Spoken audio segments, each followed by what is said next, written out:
Naibalik na po sa Cebu City ang imahe ni San Pedro Calungsod. Puspusa na ang paghahanda ng mga Cebuano para sa gaganaping Thanksgiving Day sa darating na Biyernes. Makibalita tayo live kay Alan Domingo ng GMA Cebu. Alan. Yes, Mark, Maki, naka-heightened alert na po ang mga otoridad dito sa lalawigan ng Cebu para sa National Thanksgiving Celebration ni San Pedro Calungsod. Kaninang alas 12 ng tanghali dumating sa Pier 1 ng Cebu City ang imahe ni San Pedro Calungsod. Sinalubong ito ng mga debutong Cebuano. Dinala ang imahe sa San Pedro Calungsod Shrine kung saan mananatili ng ilang oras para sa mga debutong gustong makakita nito.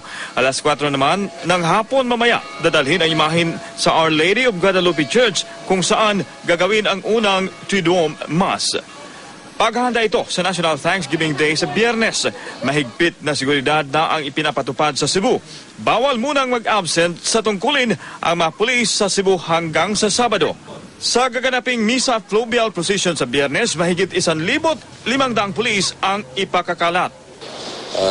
We will be intensifying our checkpoints or security measures. Ipinapatupad na rin sa buong Cebu ang gun ban. Tatagal ito hanggang sa Linggo. Mga pulis at sundalo lang na naka-duty ang pinapayagang magdala ng baril. Anybody carrying a firearm, maski na ay PTC-4, mas civilian man o police o any other law enforcement agent nga not in line of duty, they are liable. Mark, Maki, sa ngayon dumarami ng mga taong nag-aantay dito sa Our Lady of Guadalupe Church para salubungin ang imahe ni San Pedro Calungsod.